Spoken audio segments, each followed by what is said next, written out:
Ya,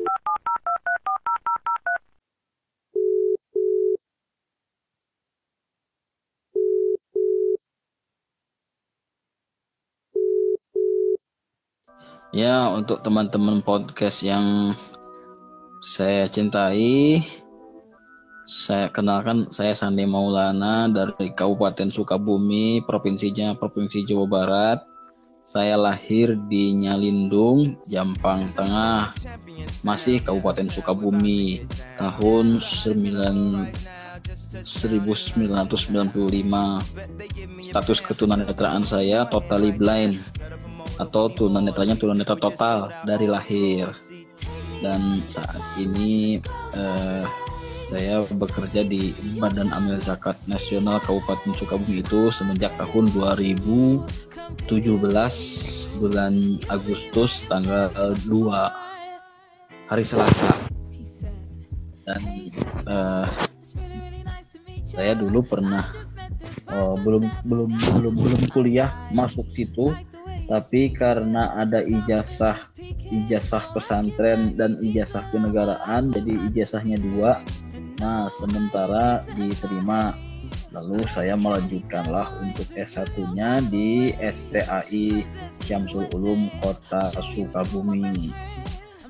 Dulu kan waktu aku ketemu kamu di Bandung, itu kan kamu katanya kerja di Mebel sebagai telemarketing ya. Boleh nggak ceritain apa sih awal mulanya, gimana sih proses kerjanya, kayak apa, kesusahnya apa, keasikannya di mana, terus media apa yang digunakan untuk seorang tunanetra bisa bekerja di Mebel yang untuk menarik pelanggan gitu loh, San. Oh gitu. Ya, yang pertama adalah ada salah seorang pembina ITMI Kabupaten Sukabumi. Dia adalah mempunyai usaha di bidang mebel sama material, dan kita khususnya yang ada di ITMI itu dipekerjakan di sana sebagai sapa konsumen. Nah, sapa konsumen itu bermaksud untuk mengikat mempertahankan si member yang pernah belanja ke sini gitu, sehingga bisa terus bertambah dan yang ini tidak hilang gitu loh. Nah, sementara yang harus digunakan itu hanya laptop dan telepon. Bisa HP, bisa telepon rumah. Terus kalau laptop pakai apa koneksinya? Jangan laptop sama HP beda loh ya. Kalau laptop itu berfungsi untuk menampung nomor-nomor telepon yang sudah ada. Kan ribuan nomor telepon itu, bisa sampai 10.000 nomor itu. Nanti dimasukin ke Microsoft Excel. Nanti di situ ada nama, ada alamat, ada belanjanya dulu apa, gitu loh. Jadi kayak file dokumen ya. Story si pelanggan ini untuk belanja di situ ya. Jadi ini harus menguasai Microsoft Word atau Office ya. Iya, khususnya sih yang dipakai Excel. Jadi kan tadi data file dokumennya kan di laptop. Terus untuk teleponnya menggunakan handphone. Jadi otomatis Sandi harus pindah data tersebut dari handphone ke laptop ya. Jadi gini dulu, asalnya sih buku. Ada buku besar, isinya nomor semua tuh, nomor telepon semua. Nanti difilekan Telkomsel, Excel, apalagi IM3, mentari gitu loh. Oh, jadi udah diberi kolom masing-masing menurut provider yang si pelanggan punya ya. Betul. Nih, selain telepon nih, apa aja tugasnya di sana? Tugasnya itu untuk berpromosi, menawarkan harga diskon, lalu juga memberitahu bahwa hari ini adalah ulang tahun, misalnya ulang tahun mebel kita atau ulang tahun bank kita. Oh gitu. Untuk jam kerjanya dari jam berapa sampai jam berapa? Kalau waktu di mebel itu dari jam 8 sampai jam setengah 5. Jam 8 pagi sampai jam setengah 5 sore. Terus Harinya? Harinya hari Senin sampai Sabtu. Jadi Minggu masih ada libur ya? Ya, kecuali kalau misalkan di bank. Kalau di bank itu Senin sampai Jumat. Terus kamu udah berapa lama nih kerja di mebel? Kalau saya dulu kerja di mebel itu hanya 3 bulan. Ah, Hanya 3 bulan, terus saya pindah ke Basnas. terus sekarang posisi kerja di Saya di Basnas sekarang. sebagai Sebagai telemarketing. Namanya Sapa Muzaki. eh, beda nggak atau hampir sama kerjaannya? Hampir sama. Hanya bedanya kalau di mebel itu untuk menarik orang supaya belanja ke sana, ke mebel itu. Kalau di Basnas itu menarik masyarakat supaya sadar zakat, dan zakatnya itu ke Basnas. Oh, terus telepon juga masih handphone atau komputer? Masih handphone sama laptop. Nah, aku tuh gini, kemarin kan aku sempat ngobrol ya sama temanku, dia kerja di BUMN. Kerja di BUMN itu beda caranya tuh kalau dari bank itu enak, kita semuanya udah ada shortcutnya kan. Terus kalau di sana benar-benar harus mempunyai keahlian PC atau laptop. Nah, kalau kamu nih untuk masuk ke Basnas gitu, apakah harus mempunyai basic?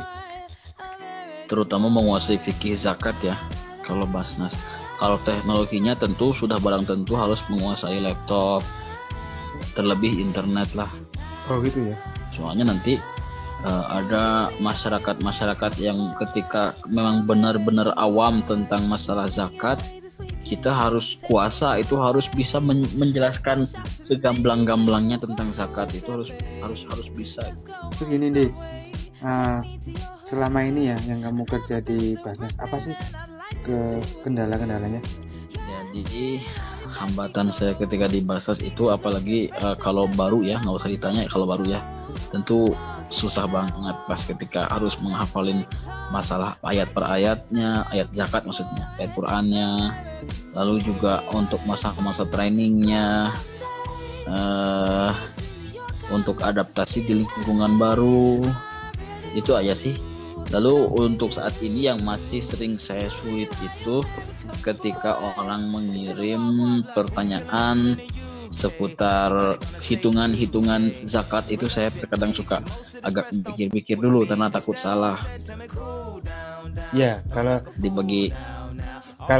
di Basnas gitu salah, resikonya nggak cuma sekedar salah ya, dia nggak cuma sekedar salah, paling nanti kalau salah bisa diperbarui lagi, bisa kita telepon ulang lagi itunya si konsumennya nanti, atau dikirimkan lewat WA itunya konversi hitungannya, misalkan dari gram ke rupiah, dari rupiah ke gram, terus misalnya 42 juta dikurangi 2,5% dari 42 juta itu berapa, nanti di WA kan.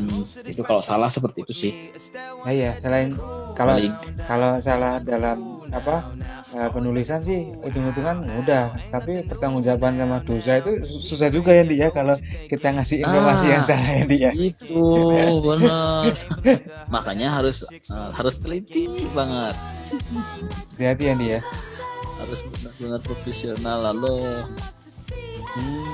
Terus nih, kan selain kolegan ya yang bekerja sama, karena Sandi ini ikut dalam satu organisasi, seumpama tanpa ada organisasi, syarat untuk masuk ke Basnas sendiri apa aja nih, kayak ijazah atau gimana nih?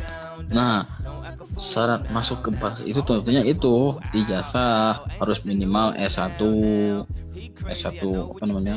baik ekonomi maupun pokoknya S1 lah, S1 kuliahan itu loh. Oke lah, terima kasih banget Dondi ini waktunya ya, mungkin bisa menginspirasi teman-teman tunanetra semuanya ya kan, dari seorang Sandi yang jelas dia berarti S1 yang bekerja di Basnas ya, Badan Amil Zakat Nasional Kabupaten atau provinsi nih? Kabupaten. Kalau saya Kabupaten Sukabumi ya. untuk pesan-pesan teman-teman tunanetra nih yang ada di seluruh Indonesia biar tetap semangat, tetap terus berjuang. Pesan-pesan saya kepada para tunanetra di seluruh Indonesia, bertekadlah untuk menjadi orang yang terbaik dan untuk lebih berkiprah bagi masyarakat, walaupun kita hidup di tengah-tengah kekurangan, di tengah-tengah keterbatasan, tapi jadikanlah keterbatasan itu sebagai kelebihan yang patut dibanggakan oleh kita, oleh keluarga, oleh lingkungan, dan tentunya oleh masyarakat dimanapun kita berada. Oke, terima kasih banyak ya Sandi ya, semoga sukses selalu di kerjaannya dan bisa menjadi inspirasi teman-teman tunanetra. Ya, insya Allah. Oke, terima kasih banyak Andi ya.